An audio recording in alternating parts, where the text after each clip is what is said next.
An international study that was just released discovered that 8 in 10 South African children struggle to read at the age of 10. Now, the report went on to say this. South Africa ranked last out of 57 countries assessed in the Progress in International Reading Literacy Study, which tested the reading ability of 400,000 students globally in 2001. Illiteracy among South African children rose from 78% in 2016 to 81%. The country's education minister blamed the results on school closures during the COVID-19 pandemic. The study showed that 81% of South African children could not read for comprehension in any of the country's 11 official languages. Singapore secured top spot in the rankings with an average score of 587, while South Africa ranked last on 288 points, below second last Egypt's average of 378. The scores are benchmarked against an international average of 500.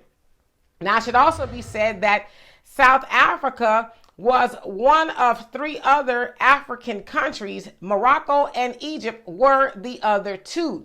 Now, it said things like inequity, infrastructural, and poverty aid in that being the case as far as the reading results. It also said that they only really test in South Africa more for oral performance opposed to reading comprehension.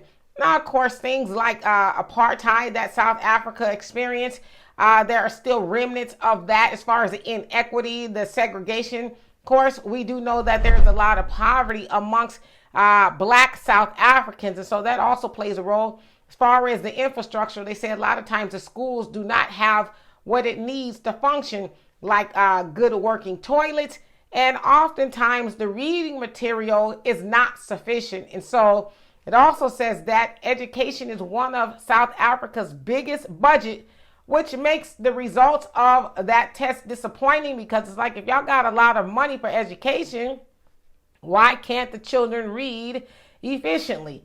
So I would say to the people of South Africa, y'all got some work to do with your politicians and the educational system. Ask them, why is it that there's so much money allocated to education, but we're not seeing it on the ground floor there? So y'all tell me what you think it is. And for more insightful commentary, please subscribe to this channel and my channel, The Demetra Kaye Show, here on YouTube. Peace.